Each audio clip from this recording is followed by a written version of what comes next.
Today's episode, we are with the #1 bullshit expert named Caelan Tierney. Caelan, as your dad would say. Caelan, as my dad would say. My dad has been getting you mixed up with a girl I was seeing 10 years ago for the last 10 years. Every time I say I'm going to meet Caelan, he goes, Caelan? Thought you were finished. Yes, Dad. Since I was 18, actually. It's Caelan without the T. So if you could, and you don't have to introduce yourself, just say something, right? Yes. Keep speaking, right? I'll point at this camera and look down. Yeah. And come closer. Bring this closer? Yeah, bring this closer. for the thumbnail. Yeah, that's it. Speak, no, but you need to speak. Oh, yeah, you fucking dick. What are you doing? You cunt. That's it. There we go.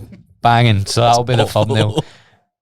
That was that was the most bizarre intro I've ever done. If you're listening, basically I was just trying to get Caelan to point at the camera so that I could make a thumbnail exactly like Steven Bartlett so that I can get loads of views like he does. But anyway, yeah, we were basically just debunking the nonsense that Steven Bartlett himself has been, and he can sit and say that he just asks the questions, but he doesn't, because he has his money embezzled in all of these companies that he has been promoting. He basically has them on, then promotes them, and then profits off of their bollocks. So he actually does have a duty of care to the people of the country to not be spouting absolute nonsense when you're profiting from it. But yeah, we debunked Jason Fung, the latest guy he had on. We're speaking about him for a while, just how the whole podcast is set up. And Caelan, what is your degree in again? Because people always ask me, and I'm like, I think it's something to do with nutrition. Oh, really? Yeah, what is that again? It's basically a broad biology course from University of Glasgow in physiology, sports science, nutrition. But you would be the first person I would go to like try break down a study for me, or thank you. a word I don't understand in terms of nutrition or exercise physiology. I would ask you what it is. So like proprietary, I didn't know what it meant, and now I know exactly what it means. Yeah. It means they can fabricate stuff. Essentially, you can say that. You can say that. But that's how they use it. That's how like Athletic Greens and Huel and stuff use it. Athletic Greens, Huel. I mean, even companies. Anyway. Okay. By the by. So before you listen, if you could rate the podcast on Spotify, try to get 500 4 out of ratings. 5. 4, definitely not. I'll come to your house. Like and subscribe on YouTube and all that jazz, and enjoy the show. Yeah. Okay. to be honest, I'm short-sighted, so I can't really see that shit. Are you blind? I'm very short-sighted. Are you? Yeah. I never see you wear glasses. Because apparently, since not going to the opticians and not wearing glasses, my eyesight's improved, so I don't wear glasses because of that. Right. For someone who's very like bang on the money with academics, that sounds backwards to me, but okay.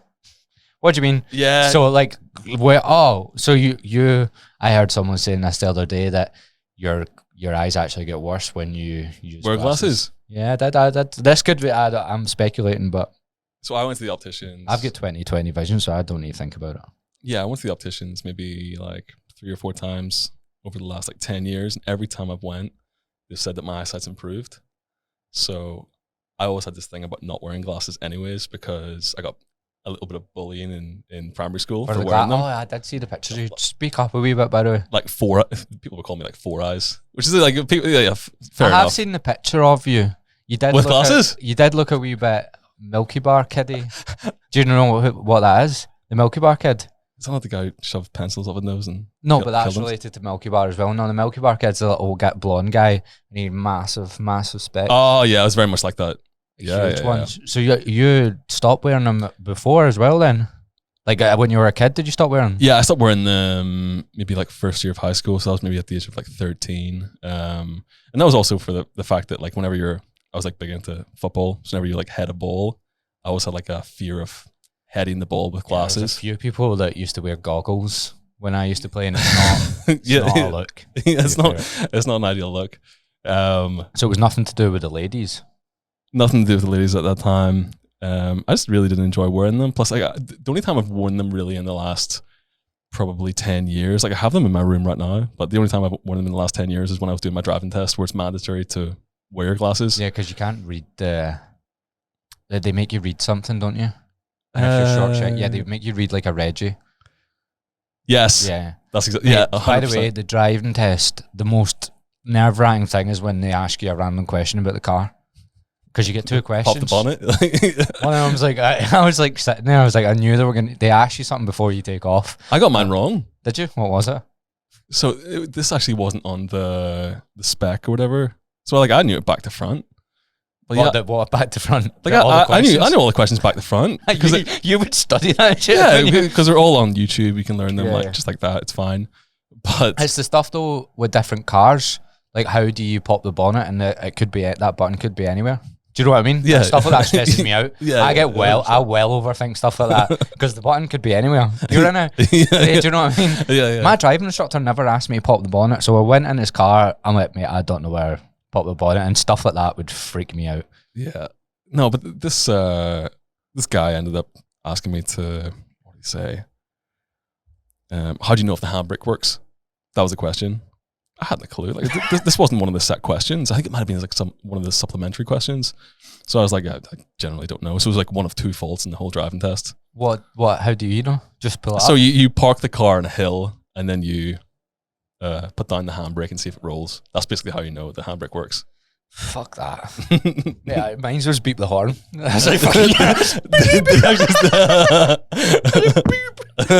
smashed it, mate. You can't get that wrong. I nearly failed it though coming out of the driving test center because, I was pulling out from the driving test center and then The first bit that you're doing. literally the first bit, but it was right beside a mini roundabout and there was loads of cars coming and I was there for like 3 minutes, so I thought, oh, fuck, he's gonna do me for hesitation here. Yeah, But it ended up being completely fine. But I thought in those initial 5 to 10 minutes that I've already screwed it. I done the same thing, mate. I drove straight into a bus lane, like instantly. Yeah. But they're specific with times. Yeah, aren't but they? I didn't know, and I went to the woman. She was like, "Go left here," and I couldn't. But I went on the bus lane, Yeah, and then yeah. I came out of it, Yeah. and then I went, "Can I just go straight on instead?" Because I didn't want to go back in the bus lane, and she was like, "No." So I just drove back into the bus lane and I was looking at her and then I asked her at the end and she was like, yeah, you weren't within the time zone of the bus lane. And I was like, I fully was like, see the full thing. Yeah. My nerves were gone after that because I was like, I've failed. So I just drove normally I had that too. and I was fine. And she was like, yeah, you like got like, I can't remember what got like 3 minors or something. But I was like, I've failed this because I just drove straight in the bus lane straight away.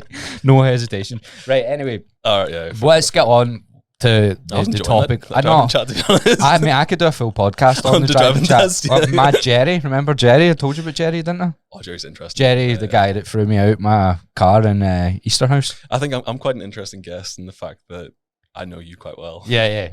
Like I was thinking about this on the way down. Like I know you. Out of all the guests you've had, I think I've known you the longest potentially. I think I've known you since 2013. Is that how long it is? So it's like going on 10 years. See, so I met Phil for, so we obviously met each other for a freestyle. Yeah, And yeah. I met Phil, who was someone we knew for a freestyle. And I've not really spoke to people that know me that long. So he's known me since I was like 15 as well. And he was bringing up things I can't remember. I've no like old friends apart from like you.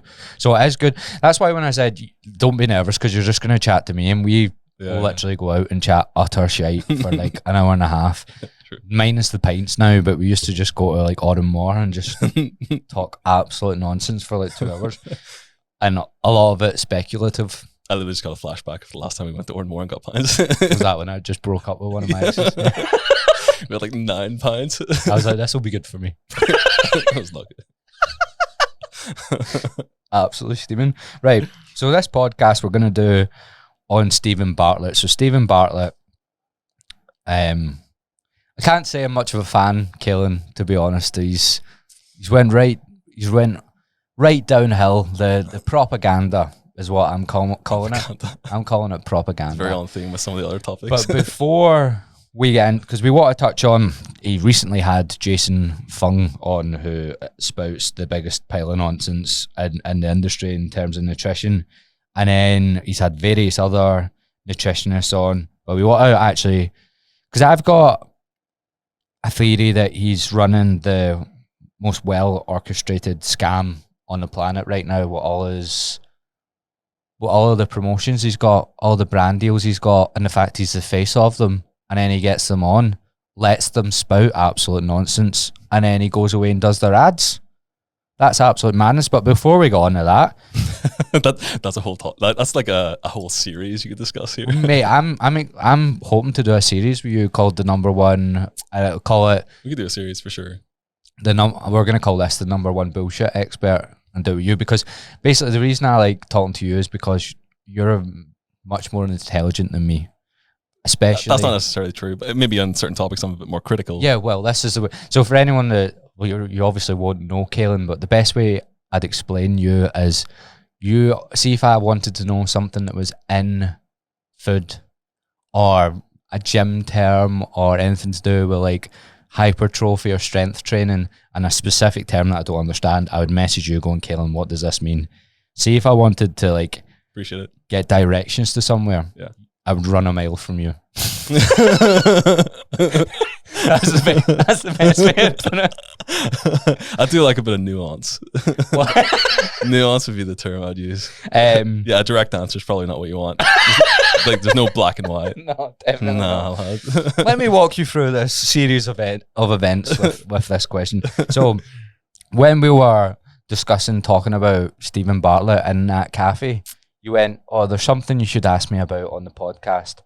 And I said, right, don't tell me, but give me just 2 words. And you said, North Korea. That has nothing to do with the podcast. I don't care. I want to know what it was. That has nothing to do with Steven at all. No, it's fine. Why did you want to tell me about North Korea? Oh, that was just more of a funny anecdote. Go, tell me. Before we get into Steven's content. And yeah, no, we don't need it yet. Like, it's fine. We'll keep them waiting for a while. Yeah. So you have a friend in Australia called Kieran, right? Kieran was someone you met. Kieran, right? No? Neil Hurley's brother. Yeah, there you go. Okay, right. We'll just outed him there. But some yeah, I'm not going to give like the surnames and shit. Well, it's out. Right, yes, Kieran Hurley, Neil Hurley's brother, yes. I was on the phone to my brother the other day. And Aoife knows Neil, by the way. All right. No way. Okay. Everyone in Derry knows everyone. Yeah, it would be the same with Fermanagh folk. But I was on the phone. What has Kieran been doing in North Korea? No, okay, right. So he's in the same company as my brother, I think, as far as I'm aware.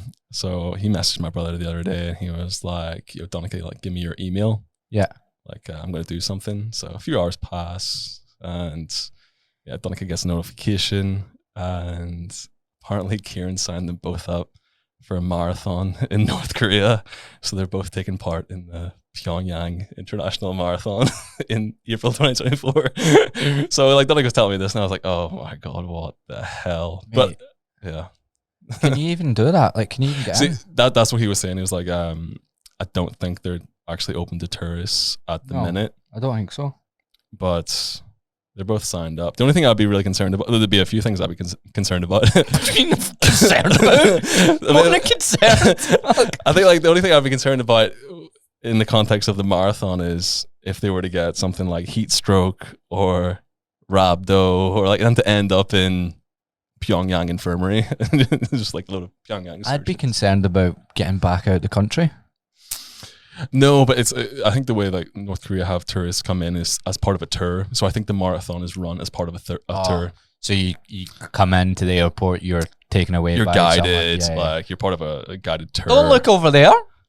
Don't worry about what's going on over there. The marathon's down there. It's fine. Like it would be fascinating. And my brother, I watched like an hour-long YouTube video on North Korea. I'm getting to that age in life where I'm starting to get into politics, which is slightly concerning. I feel like I'm 10 years away from morphing into my dad and just screaming at question time, "Fuck the Tories!" So that's pretty much 50% of my dad's existence summed up. Fuck the fucking Tories, get them all out, they're fucking full of shit. I invested, embezzled all their money in the fucking COVID.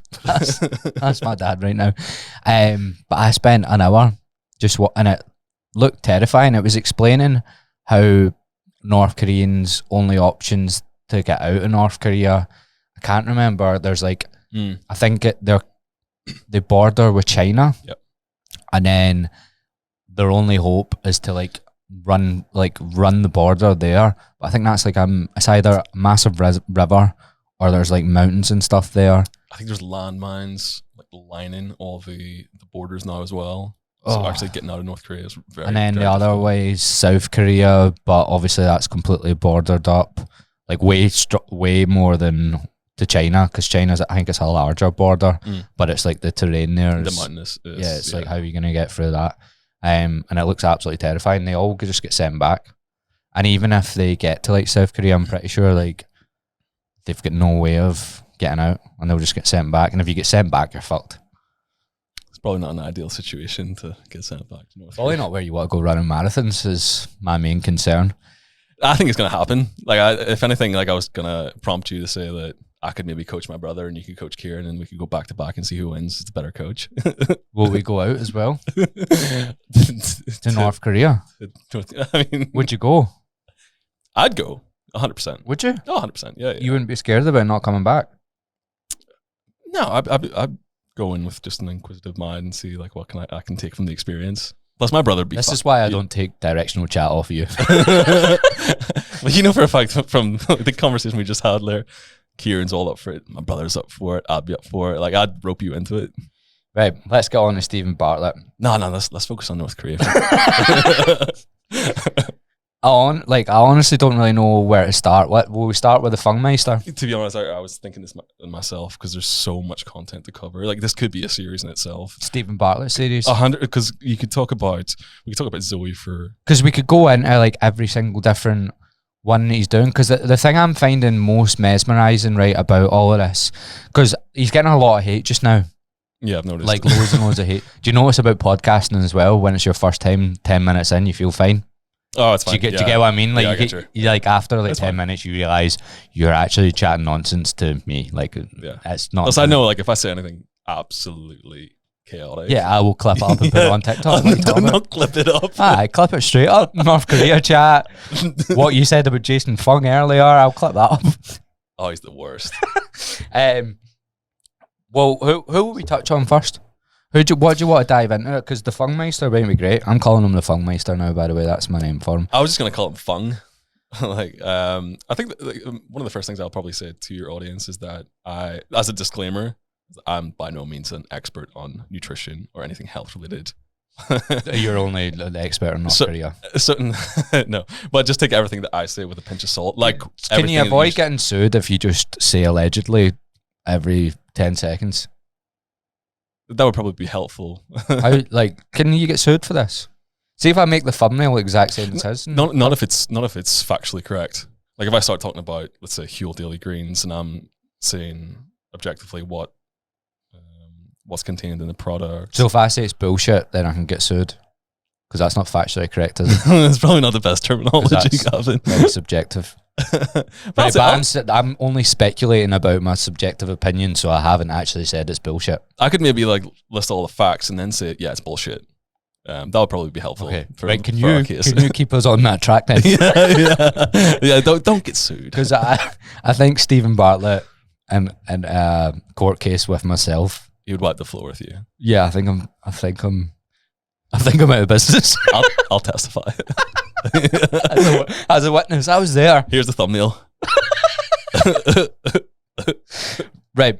So what I'm finding with Steven Bartlett, which is really frustrating me, is now he's had however many nutritionists on, and they were some of the ones that I would listen to from the beginning, right? So I found them from Jimmy Carr. That was the first one I listened to. Amazing episode. Great That's episode, one thing I'd like to start by saying is I really enjoyed his episodes at the start. I think he had True Geordie, he had Jimmy Carr, that Jackmate guy. They're the first ones I remember. Yep.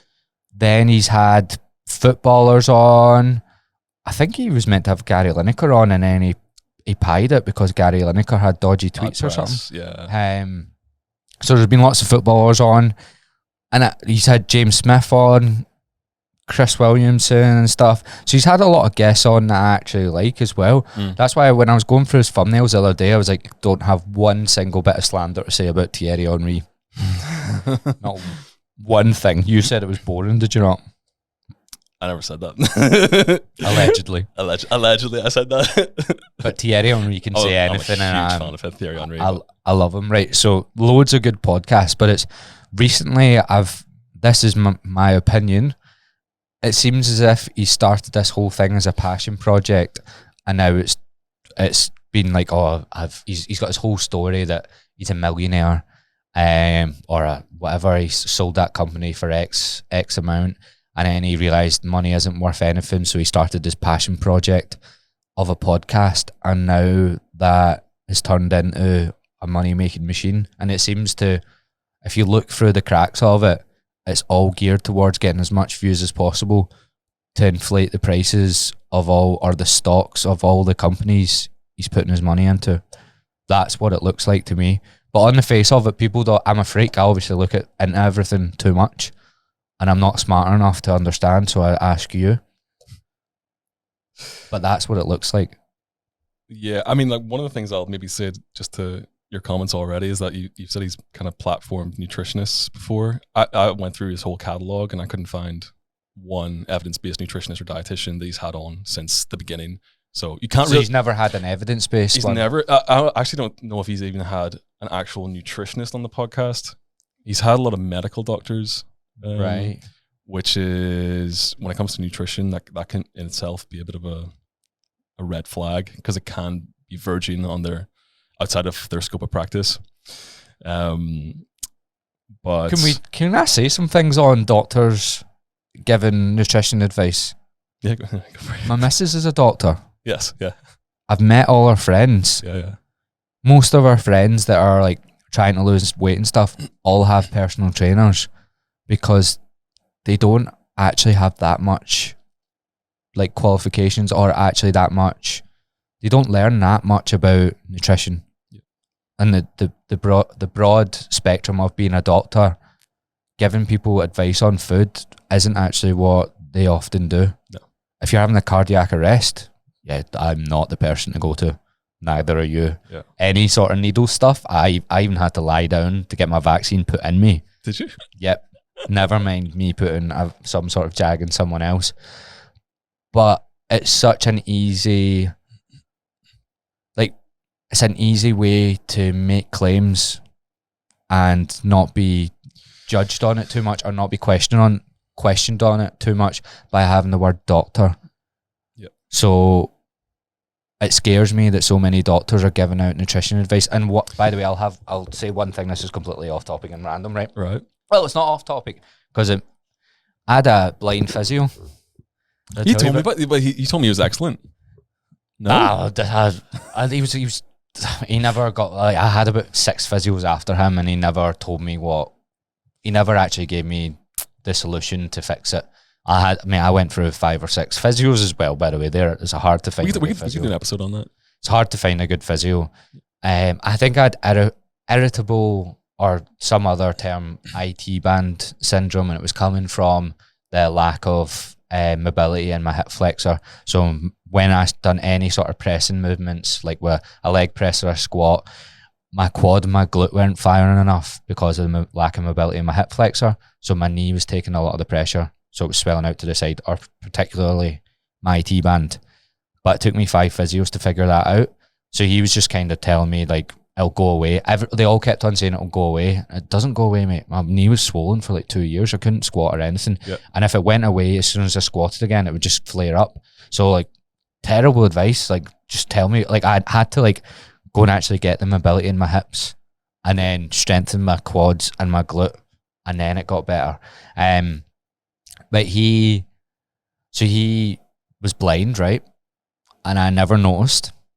I walked in, he had sunglasses on, and we were indoors with no windows. Then he went up and started, and by the way, he was dead sound. Don't have a bad word to say about him. This is on me, right? This is just a me thing, this whole thing, right? Yeah. Then he started typing, but there was no screen. I was like, that's mad. The guy doesn't need a screen. He's just, don't know where he's typing to, or like if it's just coming out on a piece of paper or whatever. I was like, that's mental, right? Sunglasses. Then when he goes to assess my knee, coming around the bed, he falls over. I was like, guy just must be tired. You know, I was like, not thinking anything of it. And then he's been assessing my knee for a while. He didn't get, that's why that was the first physio I went to. So obviously I'm going to say his class, because he told me words I've never heard. Gotcha. Yeah, for sure. But when I've went to other physios, he didn't move my leg in any sort of way. He didn't make me move it to the side. He didn't assess it. He just felt around it, and then he had something else where he was putting liquid over it and feeling it. And he was South African, and he was like telling me about how they moved over here and stuff, and I was just asking him about that. And then he said his full family moved over before him, and then he was saving up, and then he moved over because his family were terrified because 3 people in his street got shot all within like a month of each other. Where was this? South Africa. Oh, right, okay. Yeah, so it was mental. Yeah, of course. And I was like, oh, did you have a gun? And he went, no, sure, I'm blind, and pointed to the sunglasses. And I was like, makes sense, mate. Makes sense. But he, like half an hour through the session, he was asking me loads of questions. He was asking me what I do. I was like, I'd literally just started PTing. I don't even think I had any clients at the time. And he was asking me like how I eat and stuff. And then he was like, do you drink any Diet Coke? So he specifically just went, do you drink any Diet Coke? I was like, oh, maybe like twice a week or something. Not like, if I was going to have a fizzy juice, I would maybe go for Diet Coke. And he gave me a full spiel about how bad Diet Coke is for me and stuff like that. Right, yeah.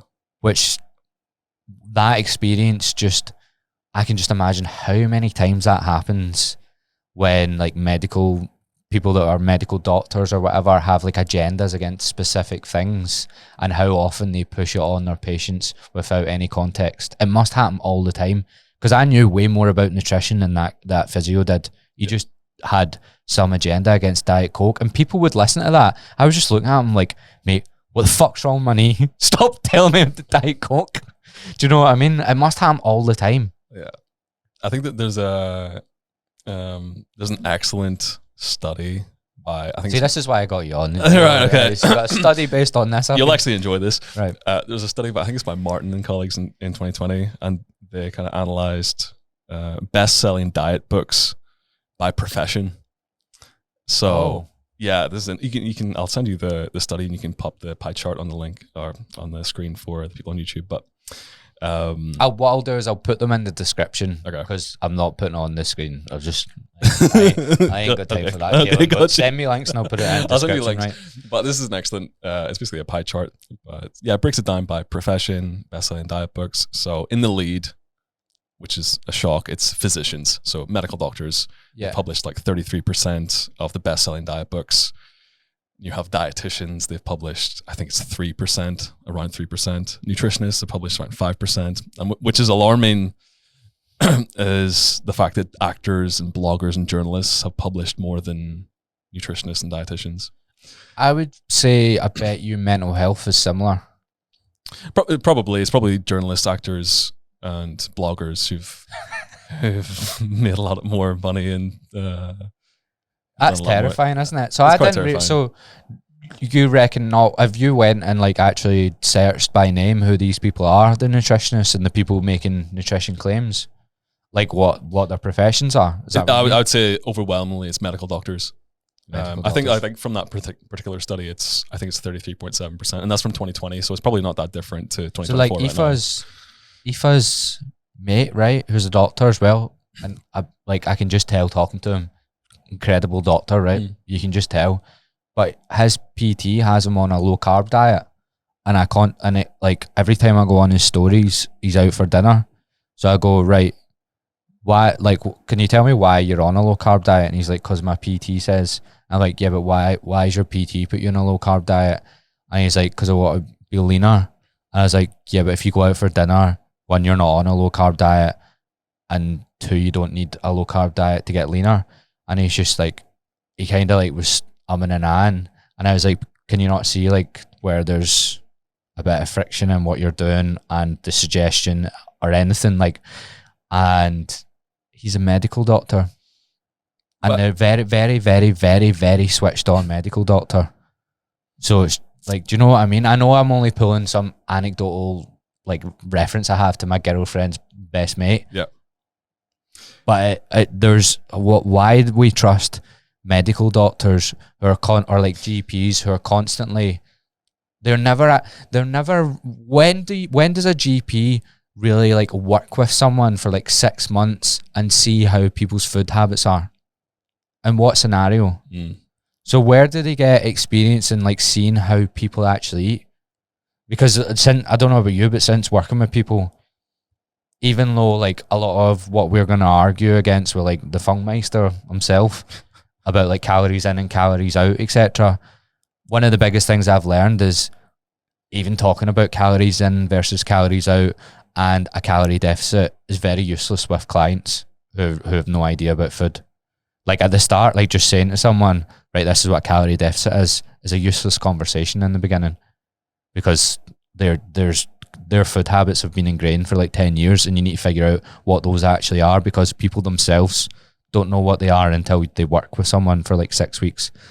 Because one of the wildest studies I've looked at, and I can't remember where it was, but it was just showing how inaccurate people are at tracking their own food, or how inaccurate people are about what they think they eat. Like they're wild off. But when would doctors really experience that?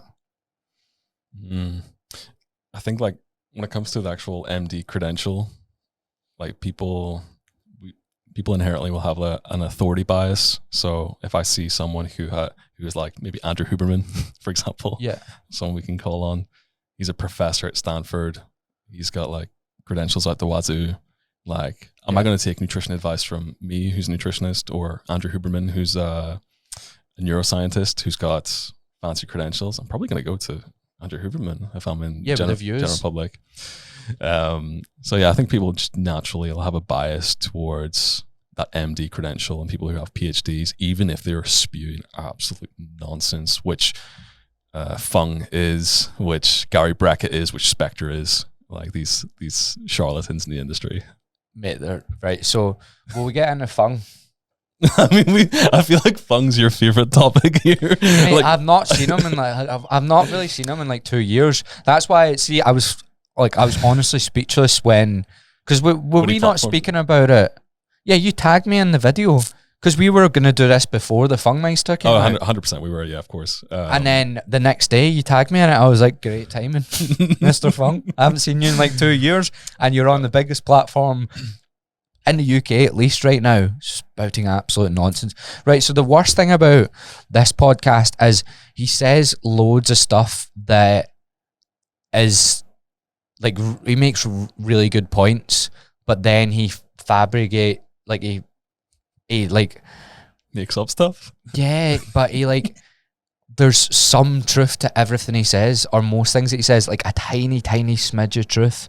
So like he'll go with, so say the idea of like when you, so like one of his things is like if you just cut, that's so stupid, mate. He says if you cut 500 calories, basically he says if you cut 500 calories without it being fasting and it's just from your food, nothing happens because your body just adapts to those calories, or and then he starts talking about starvation mode, right?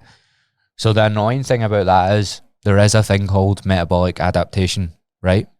But it takes way longer than 1 day to start taking place, and it also will not reduce by 500 calories because that's a substantial cut in someone's calories. But he also says things like people will claim if you cut 500 calories that you'll lose a pound of body fat every week, and people don't really claim that. And also like your weight will fluctuate up and down all the time. People will get confused if they don't have any sort of knowledge, right? And they just take blanket statements and go, right, fuck it, I tried it for a week and I didn't lose a pound, so that can't work. But there's loads of nuance to it. So he's playing on the fact that people aren't going to look into the nuance. Do you know what I mean? Like, so he's pretty much got everyone that's went, yeah, I tried it, I didn't lose a pound. Only lose 3/4 of a pound. The Fungmeister might be right. Maybe I need intermittent fast. But you know what I mean? There is an element of truth to everything he says, but then he uses it to promote intermittent fasting. So he like bends the truth a lot, like crazy amounts. Yeah. I mean, from my perspective, Jason Fung. I'm not going to use the doctor credential when I describe Jason Fung because I don't believe he's an actual doctor. What is he? A conspiracy theorist. Like Jason Fung he's a full blown conspiracy theorist. Do you think this is what I was going to ask you? Do you think he believes what he's saying? It's hard to say. Because he's selling programs and products on the back end for a high ticket, it's hard to know whether or not he believes in this bullshit. Because he's selling detox teas, which are Yeah, he's selling detox teas, which are nonsense. He's selling fasting programs for $1,200. Here's how to avoid food. He's selling fasting programs for $1,200 and employing not dietitians or nutritionists. He's employing naturopaths. What is a naturopath? Which is also a red flag. What is that? It's kind of like an alternative medicine nutritional specialist. You could probably say. Alternative to medicine being not medicine, basically. Being not medicine, yeah. Okay. So being nothing really. He's basically he's someone who rejects evidence-based medicine. I would say, like, he's a cholesterol denialist. He promotes things like in his book. I don't even want to mention it, but it's called The Obesity Code. He argues that obesity is not caused by overfeeding; it's caused by excessive insulin. Nonsense.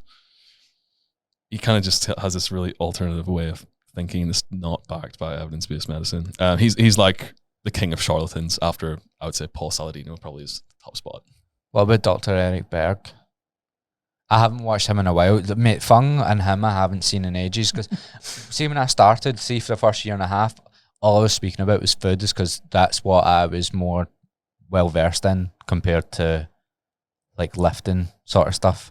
I felt more comfortable talking about food. So I was constantly like looking at all these videos, pulling apart what they were saying and stuff like that. And then I just moved away from it because I find it an infuriating.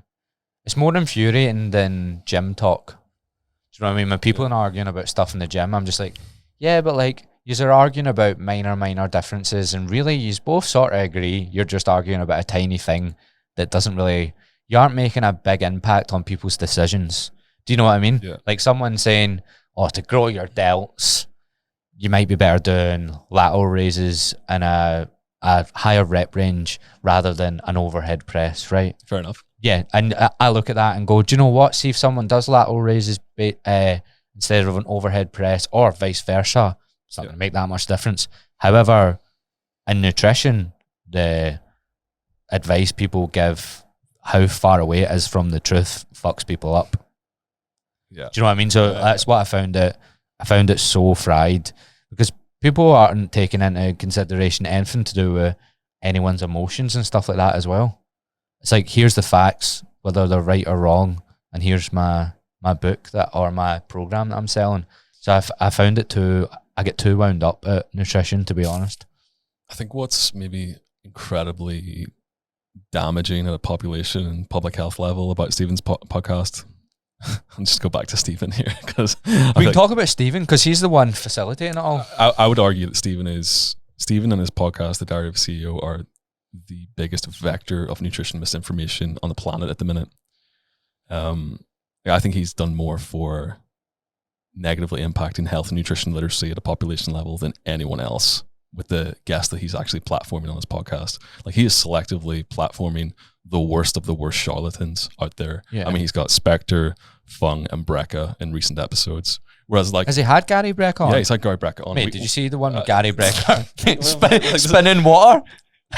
Did you see it spinning the water? Right. Yeah. I mean, we can dive into this, but it's the very fact that the people who are involved in that podcast and Steven himself, like, they have access to the best dietitians, nutritionists on the planet. If they can fly them out, they 100% have a good budget. Like, they can platform Dr. Layne Norton, they can have Al Narragon on, they can have Dr. Eric Helms. They can have the best of the best and really do the public a good service by giving them the best information possible and really the kind of like reducing the complexity and all the kind of issues around nutrition communication, because it is kind of like, it can be a little bit complex if you're very new to it. But if you're coming across like a Jason Fung video for the first time and you're very new to the space, like, you're instantly going to reject the idea that you need to control your calories and all that, and you're going to go towards the excessive insulin model that he's kind of pushing, and intermittent fasting and all that sort of stuff. What he sort of gives people is, I don't want to, because he makes it out as if people who say that it's all about energy balance are terrible people, right? So he makes it out as if when the people who are pushing, quote unquote, pushing energy balance, right, just stating facts about how thermodynamics work, not really pushing any sort of agenda. Yeah, for sure. But he makes it out as if those people are like, you're to blame for how many calories you consume. So when he says, these people telling you this are telling you it's your fault for being fat, right? So when he says that, he gets an instant emotional response from the viewer, where the viewer's like, yeah, fuck those bastards for calling me fat. It's like, no one called them fat. Like, no one is out, like, most people who are trying to help people lose weight aren't out there calling the people they're trying to help fat. That's the opposite thing they're doing. But he invokes that emotional response in them straight away. So he immediately gets those people on board with him. Do you get what I mean? So he's so switched on with how if you listen to him on podcasts, right, he's saying the exact same thing. He's saying the exact same scenarios over and over and over again, because it's well rehearsed. It's getting the clicks. It's invoking the emotional response in people. And it now gives them that outlet where they can go, yeah, it's not me. Yep. And we're not trying to say it's them. We're trying to educate them on the things they can change to help them. We're not like, fuck, it's your fault, you're fat. Yep. But he makes it out that way so he can immediately get them on his side. And he knows what he's doing. Oh, 100% knows what he's doing. They get millions of views. Yeah, I think millions. There's a Steven Bartlett knows what the fuck he's doing as well, by the way. He knows exactly what he's doing. He sits there and pretends that I've never heard. So I've had numerous 10, 20, 30 nutritionists on, and I have never heard, Jason, about how when you fast, you're then activated and then you're able to lose and burn fat. I've never heard of this, Jason. Why is that? And he sits there as if he hasn't heard about fasting like a million times. I think if you kind of maybe look at Steven's background, he is one of the best digital marketers in the world. He is if you ever listen to him on Dragon's Den, for example, like, that guy knows his shit. So whenever he's platforming these charlatans on his podcast, he knows exactly what he's doing. Yeah. I mean, there's a common theme with the guests he has on is that they're all trying to push an agenda. They all have some sensationalist narrative that you're trying to push, and it generally goes against public health guidelines. Like, that is the common theme with the nutrition guests he has on. And he's also trying to push the services and products from the companies he's actively invested in, like Whoop, Zoe, and Huel Daily Greens, which I would argue are useless products and services. Let's just stay on Fung for a second. Can you bring up what? Yeah, right, so let's go through a few thumbnails that. Did you say Fung nails?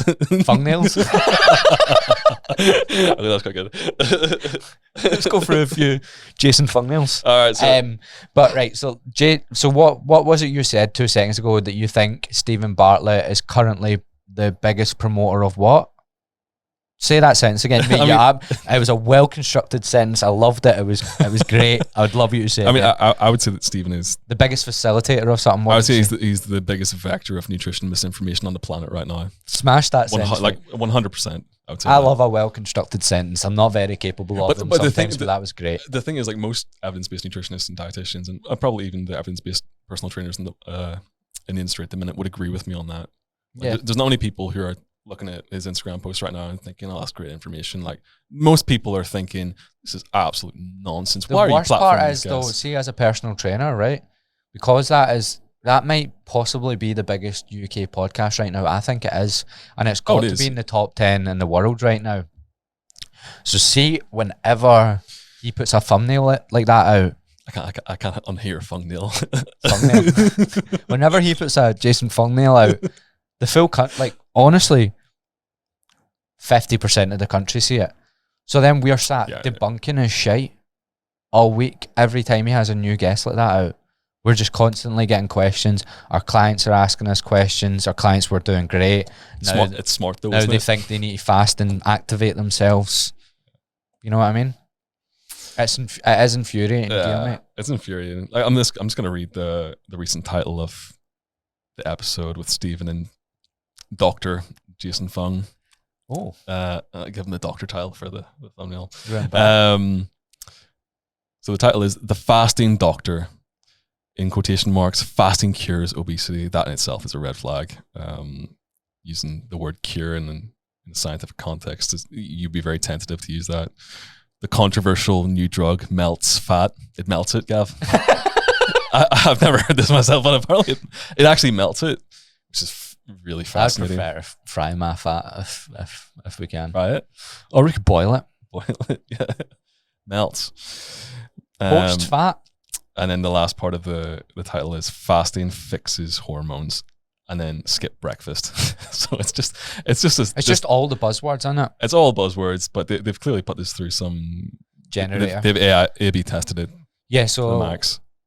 I've heard through the grapevine, I'm pretty sure he's done a TikTok on this, that they put ads behind like 20 different thumbnails. And they choose whatever gets the most clicks. Yeah. So it's smart. Smart to an extent, but listen to what you just said. Fasting cures obesity. Now let's talk about why that's the wrong word, and you'll be better to disclose this than me. Why is cured's not a good scientific term to use? You would never use. I mean, there's very few things in the science space where you would use the word cure. Like even what would I say? You might say that something is associated with like a positive effect or like a negative effect, but even just as in a common sense context, if you say someone is cured from obesity, it makes it sound as if it's something that can't happen again. And also it makes it sound as like we said, obesity, although you can look at it on a BMI scale, it's still like the amount of fat someone has can be different if you're the same level on a BMI scale. So saying you've cured it doesn't really make sense. Yeah. Do you know what I mean? Yeah. It just doesn't make sense, but cured would get clicks. Oh, cure definitely gets clicks. But then again, like no one who has a science background would use the word cure in this context. Never.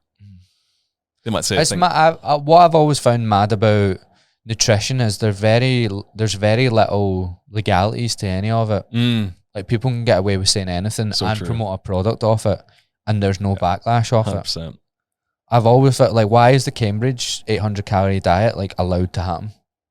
Why is the NHS associated with Weight Watchers? Why is that allowed to happen? Is that true? I didn't know that. Is it? There's 4 tiers of. So I went in a deep dive in how the NHS works with weight loss when I had a doctor who worked in a bariatric clinic. Did you see that? Did you see I done that? No, I didn't see that. He deals with gastric sleeves. So that's the most of it. I felt well smart after going on that, because I asked him one question and he didn't know the answer, and I did, and I was like, I'm fucking well smart. I've got my level 3. But I do actually think I'm quite knowledgeable in this sort of field, but then if you ask me about anything else, I think you underestimate your knowledge, I think, a lot of the time as well. Yeah, but it's because I've not got a qualification, and it's all self-taught. That's why I'm always like, I've got an inferiority complex with other people, do you know what I mean, who have actually got credentials like yourself. I would have a bit of that too, though. I'd be in the situation where I would think that, I've got I would have to be a dietitian that's like got 5 years of experience of being a dietitian before I felt like I should be like coming at these guys properly, do you know what I mean, and not taking the piss whilst I do it. Like, I don't feel like I should be, like, I always felt like, am I the right guy for like coming, because I used to get people messaging me going, can you debunk this? And I was like, no, I'm not. I'm not that smart. Really? No. Weight tiers, right? So there's 4 tiers. And they've done away. They've got no funding in the NHS really for weight loss management. Funding. Why is this in my head? Fuck's sake. Jason Funding. We're getting the best publicity here. Oh, definitely. And so the tier 4 is like actual like specific help. So one-on-one, like counselors. It'll be a bit of like PT, but it won't be like lifting weights. It's like a gym. Like it's an actual clinic with a gym in it. Oh, okay. And it'll probably be like step ups and like easy cardio, like maybe on the treadmill and stuff. And then they've got like one-on-one contact with someone, a bit like PTing. But it's quite sound though. No funding for it. I think Glasgow is like, he was saying that Glasgow might be the only place left in Scotland that still have tier 4. Right. So they're basically no funding for any of it. And what, like, I can't remember what the other tiers were. But like the first tier or the second tier was Weight Watchers, which is alarming, mate. I think, wasn't it Glasgow was, this doesn't sound good about Glasgow, even though like we're big fans of Glasgow. Big fans. Big. I'm a huge fan of Glasgow. It's my hometown. I would say it's, well, my main hometown now these days. What have you done? 8 years or something now? I'm not 7 years in Glasgow, yeah. You're a Glaswegian. Yeah, 100%. You can have it. Yeah. Right. But Glasgow was home to the last, I think it was the last homeopathy clinic in the UK. What does that mean? It's basically more alternative medicine bullshit. But they had it at Gartnavel, because I used to work at Gartnavel for a year or two, and I walked past it every single day, and every time I'd walk past it, I'd be like, what the fuck is that doing? So what are they kind of doing in there? It's not medicine. It's basically not medicine, yeah. Which looks like what?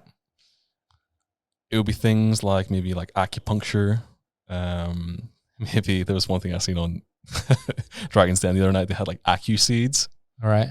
Maybe things like that. I don't know. In this specific context, it might be. I think they kind of treat like cancers and that sort of things. But it's like an alternative route, but not backed by evidence-based medicine. It's alarming. Very alternative. So for anyone listening, if you're on Spotify, I'll put a question saying, "What do you think of Steven Bartlett right now?"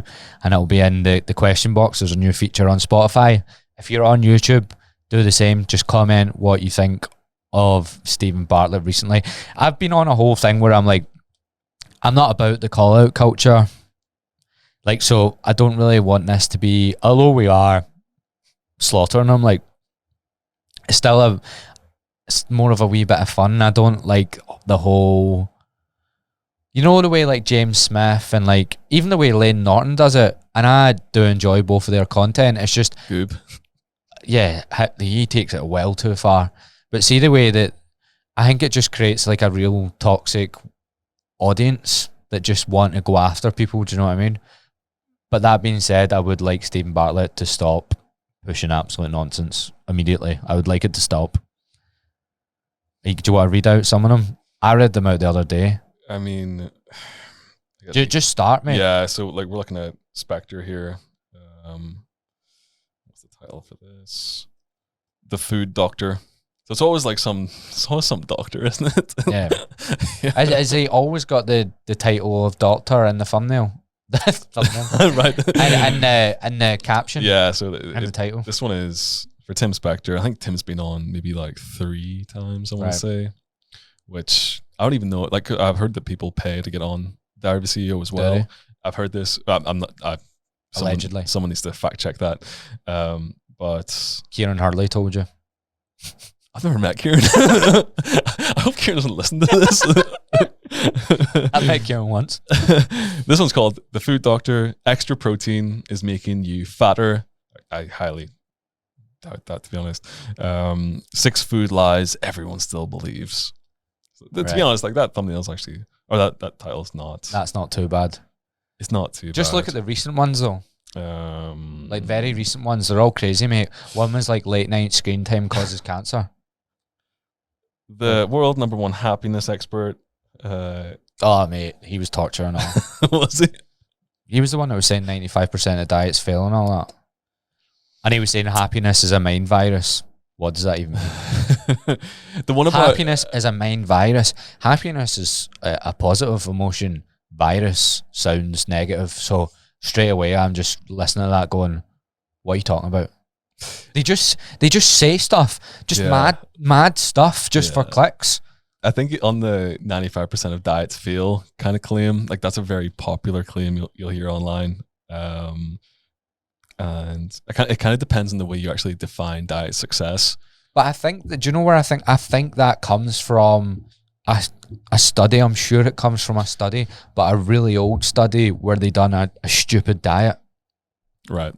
You know what I mean? Like, so it comes from a study. That's why it's pushed so much. But I genuinely think it's been pushed by like food companies and stuff as well.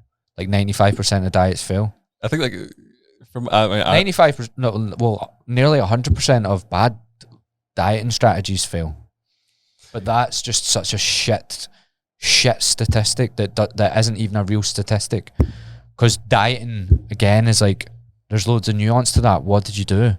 Did you try 800 calories? Yeah, it didn't work. Well, like obviously. Yeah, I think that the three main things you'd factor into that would be, how do you define diet success? Was there a regimented exercise protocol, and was there any sort of counseling involved in that intervention? And a lot of these people love saying that exercise doesn't do anything for fat loss, right? They love saying that that's nonsense. Because it gets clicks. And that's another thing that fries me to the core. Right. Is saying exercise doesn't do anything for fat loss, because it's infuriating to argue with people that haven't worked with the general public. Do you get what I mean? Yep. Because you can look at all the studies you want, but applying that study to the average person who's working to you on a one-to-one basis, the first thing you need from them is supporting them to trust you before you even fucking kick a ball. That's the first thing you need. So when they're starting to talk about like diets fail and like this certain diet worked for this certain person when they've not actually worked one-to-one with them, it's just annoying to listen to people come out with claims that don't actually ever try to implement them one-to-one with someone and see how it actually works. Or claims that are just completely made up. So when I looked through Jason Fung's comments the other day on that Steven Bartlett podcast, I came into Dale straight away. I couldn't see one negative comment and like at all. It was all, and I'm not even being funny, right? I think there's loads of bots on them as well. Yep. Because some of the stuff doesn't make any sense, right? So like there was one comment, loads of them don't have anything on the channel or whatever, which is pretty common on YouTube because the average person doesn't post anything on YouTube. They just have a channel so they can watch stuff and comment. But it was like, fasting saved my life and got me the girl of my dreams. People don't say stuff like that, and I don't want to clip this, right, but there's someone we know that has bought subscribers and stuff, and he's loving it. He's got like a fucking plaque and all this, like the 100,000 plaque, and he's bought all of them. Really? But loads of it's bot generated. I didn't know this. And like we were kind of like slagging him a little bit for the comments he's getting because he believes they're real people, but they're not. And it's just like stuff like that. It's like this guy is the man, knows what he's talking about. And then one of them was like, he's so sexy, and he's like, mate, people aren't just commenting on your stuff saying you're so sexy. Like that just doesn't happen. So I seen quite a lot of comments that were like that, and like I'm completely speculating, but see, when I look at things and I'm like, my alarm bells start ringing, usually something's going on. Yeah, I mean, I have you read the comments? They're all like if you just look at the comments and go down like 3 pages, it's all outrageously positive. It's all positive. And I know for a fact Jason Fung is one of the most hated people within anyone who's actually trying to help people lose weight and isn't fabricating what they're saying and goes by evidence. He is so hated because he talks so much shite. So there's no way that there wouldn't be comments that have like 5,000 likes that would just be like, Jason Fung is the biggest charlatan in the fitness industry or in the nutrition industry. There's no way that there wouldn't be comments like that. So how has he managed to get his comment section all flooded with just nice comments? Yeah, I think you're probably right when you say that there's probably some bot action. They're probably deleting a lot of comments. I mean, like even just scrolling here through the episode, and I haven't watched the episode. I couldn't put myself through the episode, even though I tried a few times. But like the first episode, the first comment is, finally, Jason Fung. Who's commenting that? Yeah, no one speaks like that. Give me a break. Second one is about a plastic surgeon speaking with Jason Fung, overwhelmingly positive. You are a justified hero. As a doctor myself, I can responsibly say this man speaks hard topics in a concise and knowledgeable manner. But I think they're put into an AI generator. I reckon they put like 4 names. Can you write me a comment and use the word fasting, Dr. Fung, weight loss, and then generating like 50 comments and just posting them? To be honest, like some of the keywords kind of match the title in that as well. Like this here comment says like fasting is key to curing obesity and promoting a healthier lifestyle. That kind of ties in with the title. So they said fasting's how SEO works is you want to mention the title and the description, but I would imagine it would also help if it's filtered through the comments. Oh, probably. I would assume so. Yeah. So they're just trying to get all the keywords in the comments, mate. It's outrageous the lengths they're going to get views and spread false information. The fact that they even put out 20 test thumbnails or thumbnails is even wild. We beat that dead horse. Yeah, I know. I've took the piss with it, but I like it. I'm never going to be able to say thumbnails ever again. I think the worst part about this is, to be honest, Gav, like this episode nearly has 500,000 views in 4 days. Like that 500,000 people across the world who are potentially buying into this nonsense. Like that's not going to do their health and nutrition literacy any good at all. If anything, maybe they're tuning in just for a bit of fun, just to see what Fung's talking about now. But what would you say on fasting itself, right? Just what would be your general consensus of using fasting as a tool for fat loss? If you were to break it down as simply as you could, how would you use it? What is it useful for? Is it useful? And in what context is it useful? I think it can be useful. I mean, it's just a different type of time-restricted feeding. It's similar to intermittent fasting. Maybe you have like a 16-8 window. He talks about it as intermittent fasting. He's not really talking about full-day fasting. He's not talking about full-day fasting. But I know that full-day fasting is trendy right now. He's touched on it, but in that podcast, he was more just talking about like pushing your... He was more talking about like you fast... going to bed anyway, and he was like talking about pushing it to like 18-hour fast and stuff, so not like full day fast, right? Okay, but 18 hours in the context of you sleeping for like 10 of those or 8 to 10 of those. I think from a weight management perspective, as long as calories are equated across the week, like you can have your 1 to 2 days of fasting, but as long as calories are equated, you're gonna get very similar outcomes. So there's not one jot of difference. I'm not backing fasting at all. Maybe you could do it from a spiritual perspective, and that's completely fine. Maybe people get mental clarity benefits from it. I know people get that from intermittent fasting, but people promoting fasting programs like Fung for $1,200, like fucking nonsense, man. Like absolute bollocks. I think the only things that you can say about fasting is potentially you might have a clearer head. For someone who maybe does computer work in the morning, maybe you'll benefit from like not eating early in the morning. In terms of restricting calories, it could be a helpful tool, but if you're someone that does labor intensive work straight away, then I would argue that having carbs before you do that job would be more helpful. So it wouldn't be helpful for people doing like physical jobs.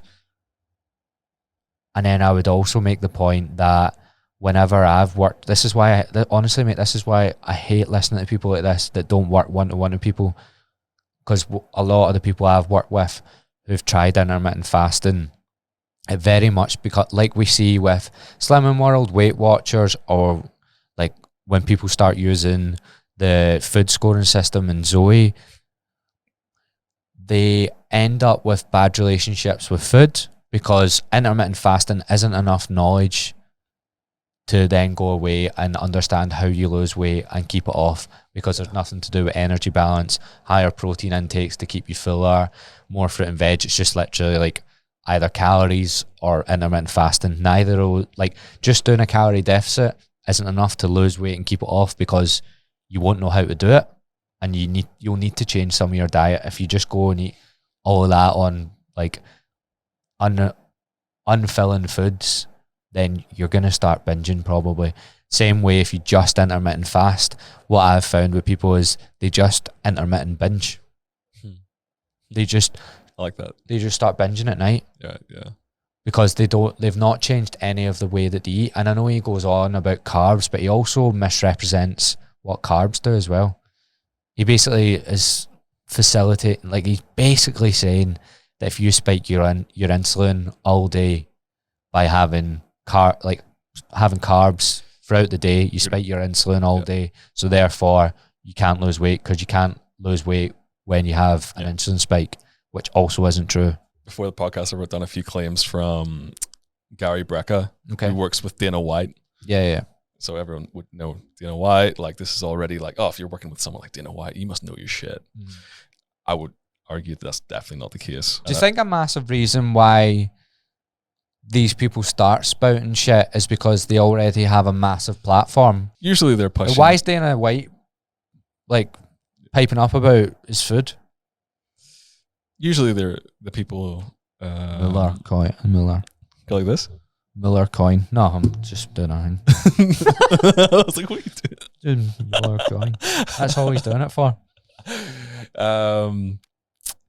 Yeah, usually people are pushing some bullshit dietary supplement or bullshit service on the back end. If they're like come in. Right, so what's Gary Brecka been saying, mate? I watched him swirl about some water and say that it changed the charge. What was he said? I mean, let me read the quote. Okay, go. Because I've got 3 quotes for you here, Gav, and you're going to say whether or not you think they're true or false. Let me be the interviewer here. Okay, let's go. Right. Number 1, diet and exercise don't come close to stripping fat off your body compared to cold water. True or false?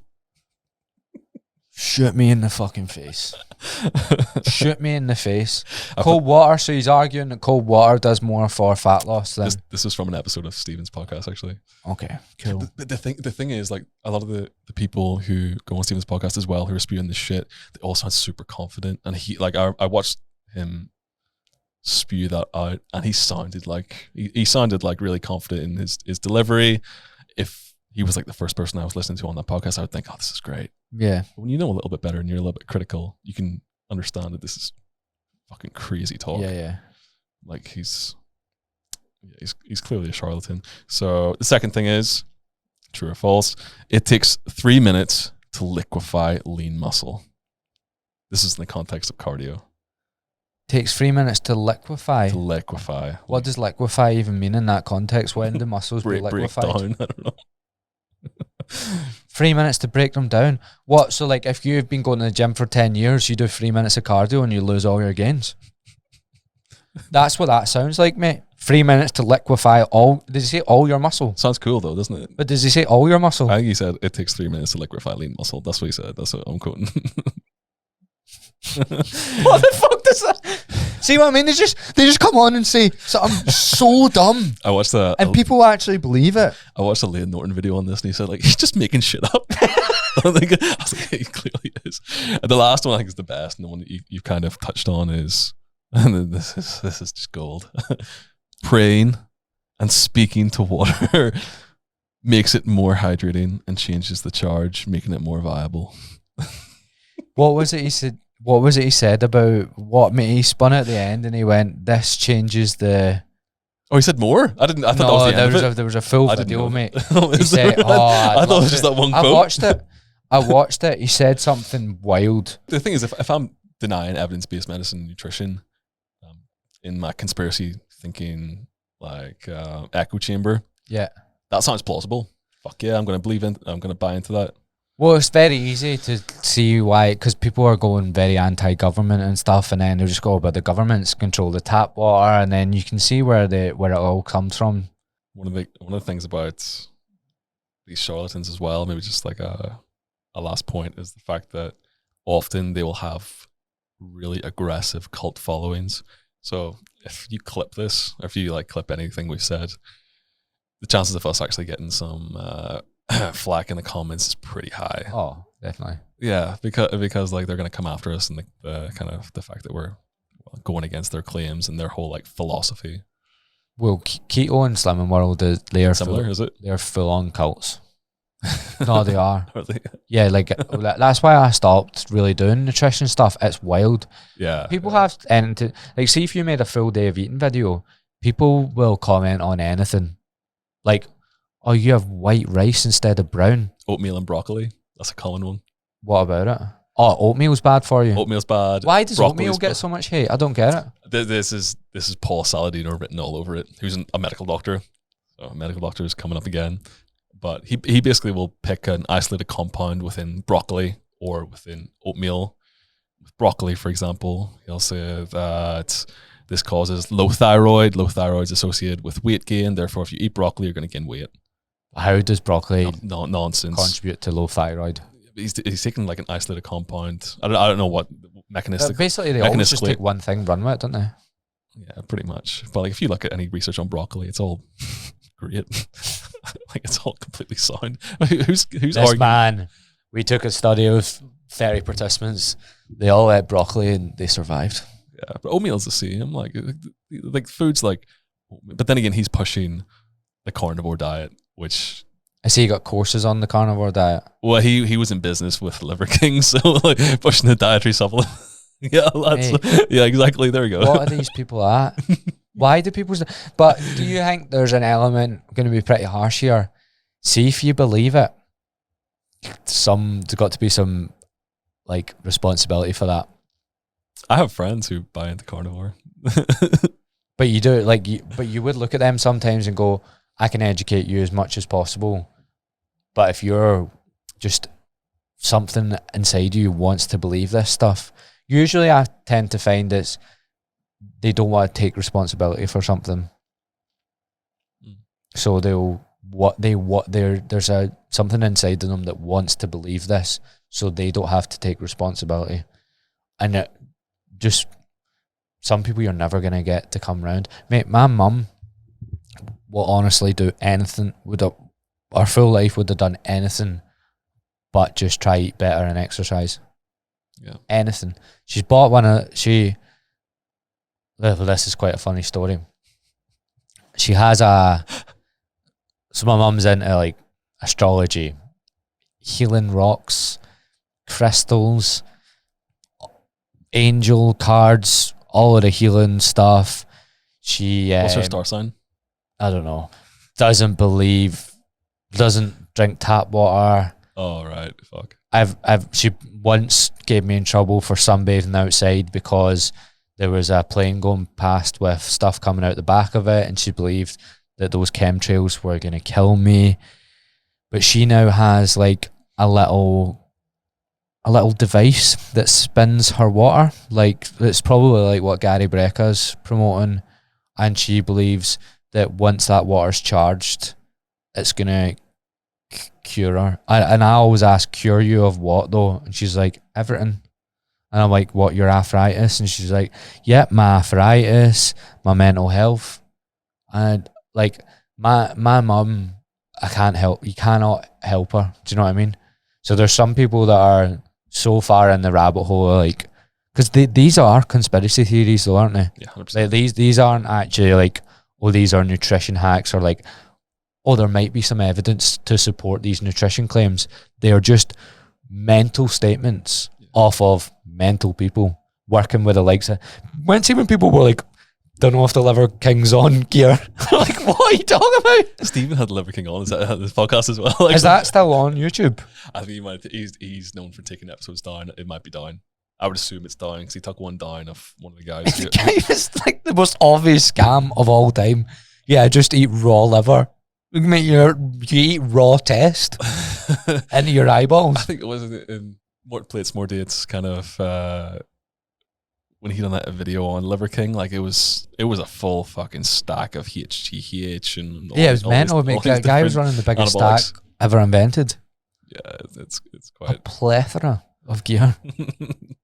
He was spending serious money on it as well, like thousands. He was actually quite funny after it. Did you see him? He was just Liver King was. Yeah, he was videoing himself just going into restaurants and just going to the waiter.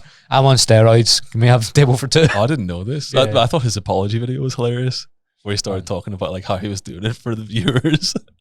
But then people still believe the people that are associated with him. What, like Salidinho? Aye. Oh, he has a cult following. But do you think people need to take a bit of responsibility though for like what they believe? Yes. Because come on, man, Gary Brecka spinning a bit of water and telling you that it's changing the components of the water is just mental. Yeah, Gary's an interesting cat. I mean, he's the thing is, like, I listened to a bit of that podcast episode, and there's a lot of good things he was saying. It's just when he comes out with statements like that, you're like, wow, here we go. Like you've really just tarnished every single aspect of everything you said prior to that. We're talking about like how prayer influences the charge in water. Maybe it does, and I just don't fucking know. Have I ever told you about the rock thing with my mum? No. So you probably have, by the way. I mean, so for Christmas one time, like I know I've got I haven't seen my mum in a year now, right? I didn't know that, right? Like I know I'm not. I don't think she'll be all right, but I just can't deal with it anymore. Like I genuinely can't deal with it. But so I've tried to help her like a million times. I think that's why I can't do it anymore, because I've actually just like gave everything. Like I've tried everything to help her. Yeah. And so even just to like try make her happy, right? She told me there was this new therapy they done where it was like they had stones, and you went on a Zoom call with this just crackpot woman, right? She was American, but she was trying to move to Australia. She's like telling me about how she has all these credentials, and I'm like looking at it, and I'm just like, yeah, this is all just made up stuff. She's like, oh yeah, I was like used to be whatever, and I was like, yeah, that's nothing to do with like you being able to do any sort of therapy whatsoever. But it was £350 for an hour-long Zoom session. I gave my mum the money for it, and I knew it was obviously bollocks, right? But there's no reasoning with my mum when she believes this stuff. Like she'll just argue to the death with you about it, like over and over and over again. And like she knows it pisses me off. I was watching another thing, by the way, I like the other day with a therapist. It was a podcast, and he was talking about baiting, and it's something people that are usually have like got narcissistic parents or a narcissistic partner.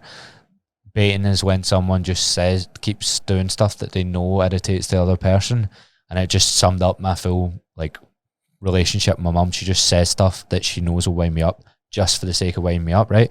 But I just went, right, if you really want to do it, I'll give you the money for it. And I gave her the money, and I went on the woman's YouTube, and she literally just like, see if you got a sore shoulder, right?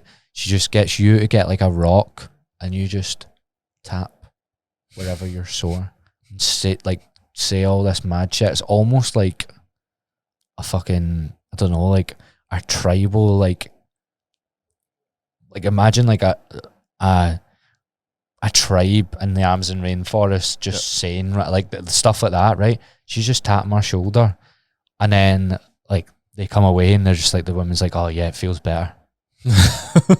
And I watched it, and then I sent my mum the £350, and then she was like so grateful. She was phoning me crying. She was like so happy and all this.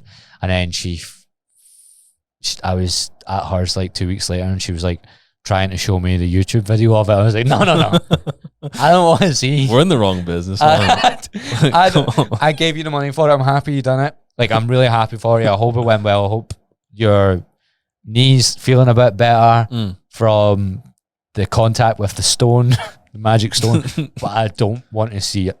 I just don't want to see it. Please don't show me it. And she was like, no, I really want to show you. I was like, no. I physically can't see you tap your knee with a stone, please. But I hope it helped. Because see if it gave her a wee bit of placebo effect for 2 weeks, and she did think she felt better, then fuck it, the £350 was worth it. She felt better for 2 weeks, but it was bollocks. It was the biggest load of bollocks I've ever seen. That's the worst one I've ever seen. But she paid about £300 for that spinny water thing. Your mum did as well? And that's all conspiracy theorists that I've so I had a mate called Troy in Australia, and his grandpa, right, massive conspiracy theorist. I know his dad actually, but he was like in his 70s. He had like an old dad, and he actually passed away, which is horrendous, right? But we were having conversations. He was like, "Look what my dad sends me, like just the messages," and the wording was exactly the way my mum speaks. Right. Okay. And I was like, "Mate, that's so weird. Like that's the way my mum texts me, just like links to something, some conspiracy, and then being like, you need to watch out for this." My mum would send me stuff like that all the time. And then he showed me his Facebook. First thing that came up is his dad with a thing that spins water. There's a common theme as well with a lot of people who buy into conspiracy theories, is that they will always reject scientific literature. They'll say things like studies, and like, oh, I don't need to see any of that. Like I've got my guru and all this and that. But I find a lot of the gurus that they follow often say this is what the research says.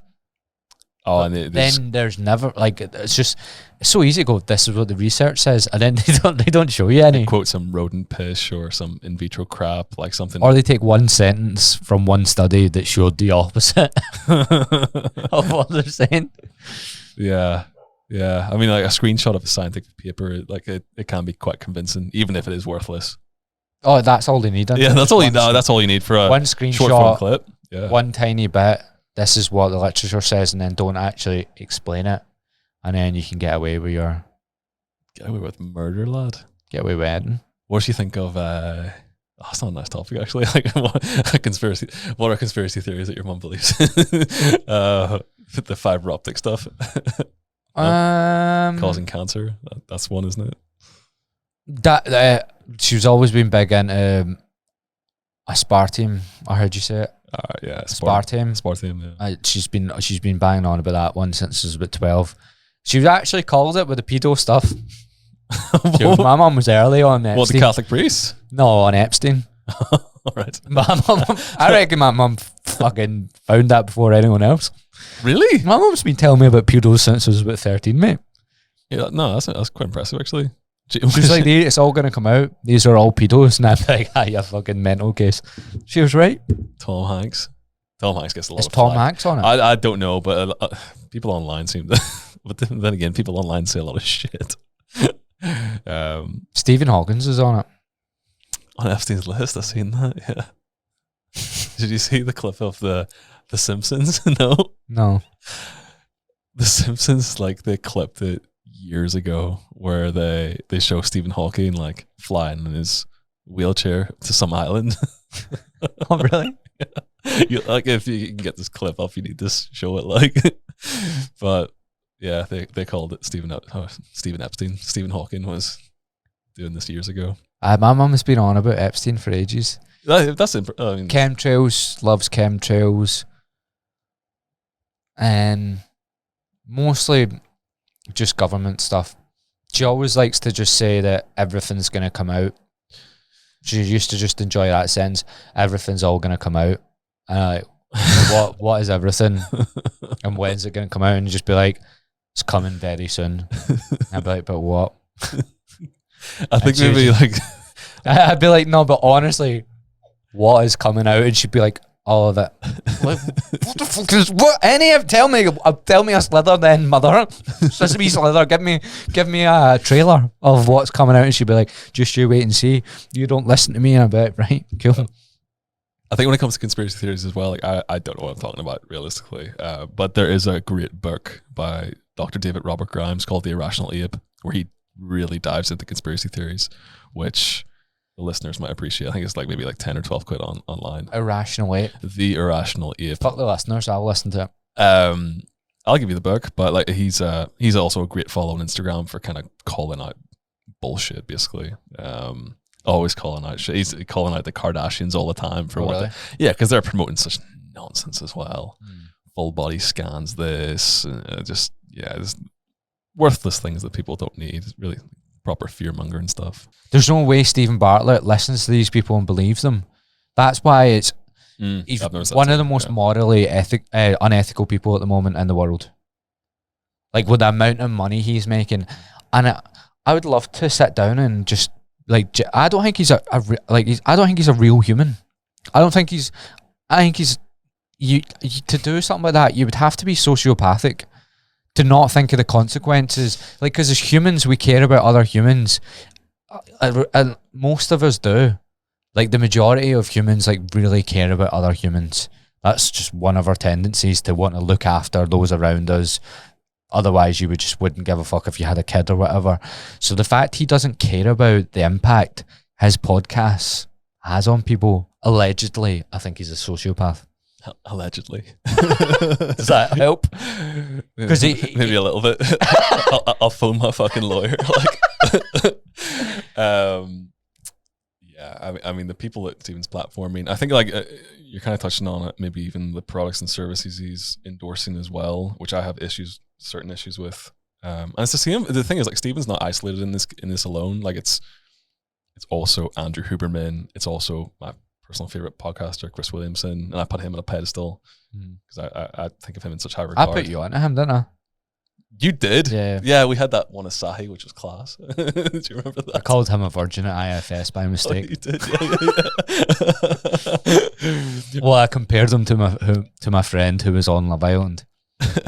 He was. I was like, "Oh, mate, you reminded me of my friend that was on Love Island. He's called Brett," and he was like, "Oh, Brett, yeah, yeah. Guy. Yeah. But he got a lot of slack on there, and I was like, "Yeah, he's a bit eccentric, really smart guy, so probably didn't suit Love Island." I was like, "To be honest, like yourself, he's a bit of a virgin.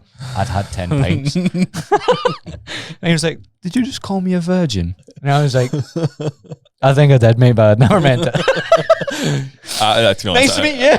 Love the pod. I love Chris's podcast, to be honest with you. The life hacks ones are the best. But yeah, he's promoting that athletics greens shit, isn't he? In fairness to Chris and in fairness to Dr. Huberman, like, they're actually platforming great guests. Like, if you go through their catalog, like, Dr. Huberman's got a guest series with Dr. Andy Galpin, which is incredible. I've listened to a few of them. Unbelievable guest series, all for that. Chris Williamson's had like... As Huberman had like a Tia on, and then Huberman's had a Tia on, and then what's that guy that's really smart in Zone 2 cardio? Has he had him on? There's like I would say he's maybe Eastern European of some kind. He's very intelligent. Peter Tia had him on. That was great for cardio stuff. Bit too complex, but good listen. No, but like, in fairness to podcasters like Dr. Huberman and Chris, like, they've had some great guests. Whereas if you go through the catalog of Steven, it's just not the same. I mean, I guess Huberman and Chris are promoting athletic greens, and when you're a professor at Stanford promoting a proprietary blend greens powder does not look well on you. Mm-hmm. It really doesn't. I mean, you could promote any dietary supplement in the world or any product and service, yet you're promoting something that is essentially worthless to the general public. However, like, if you're working for Athletic Greens and you've landed a professor at Stanford to promote your bullshit product, you have smashed it. Mm-hmm. Like, you have really smashed it out the park. So I'm quite impressed by the people at Athletic Greens for doing that. I think, can I say something maybe just to end the podcast? Is that, like, if anyone is tuning into Steven's podcast on a regular basis, maybe just exert extreme caution with any of the nutrition experts that he's platforming, because a lot of the time they're selling you on their bullshit dietary supplement, their bullshit service, or they're pushing an agenda and some sensationalist narrative. And that also, is not useful for you. You said it best when you said that not one of them is an evidence-based nutrition or dietitian or with a credential that you would that is specific in nutrition. You said you looked through and you've not seen one. As far as I'm aware, James Smith is the most qualified person to speak on evidence-based nutrition that he's had on. And James is great. I like James Smith, but that's terrifying. Yeah, James would admit himself, like, that's a red flag. Yeah, I reckon he would. He would. He would. I think he's just one of the people that can break down evidence the best for the average population. That's his job. His job is taking smarter people's research and translating it to the subpar human like myself. I think maybe also something just for your audience. Am I smarter than I let on, do you think? Yeah, 100%. Oh, definitely. There's probably just elements of imposter syndrome where like, I would be the exact same. Like, I would. I think it's even like the way I speak, and I often get told I've got a uni accent, but then other people will be like, "You're dumb as fuck. Listen to the way you speak." I mean, I had TikTok comments, but I think it's just because I don't sound like an utter reprobate, but like, I still speak very Scottish, if you know what I mean. There's a bit of an Australian twang, I think, in you. Shut up. Talk. Coming from the person that moved to Australia within 2 days was saying, what was it you started saying? Bucks. Yeah, bucks. And you're like, we say that back home. I was like, do we? Fuck me. You're like, we always say bucks. And I was like, no, we absolutely definitely I've don't. been saying fucking oath for years. You picked up Australian and you're like, you've got an Australian twang. I was like, I refuse to say anything that Australians say over here ever. Anyway, we'll end it there. Yeah. I'm going to have you on again, definitely. That'd be great. As in, I want to start a monthly thing because I do James and Dale. Sometimes I'm having to sit and I actually like debunk what James is saying sometimes. Oh, that's not sound. Sometimes I just come out with something. Like, what was it he said the other day? He said, cheese is as addictive as cocaine. I was like, where is he pulling that from?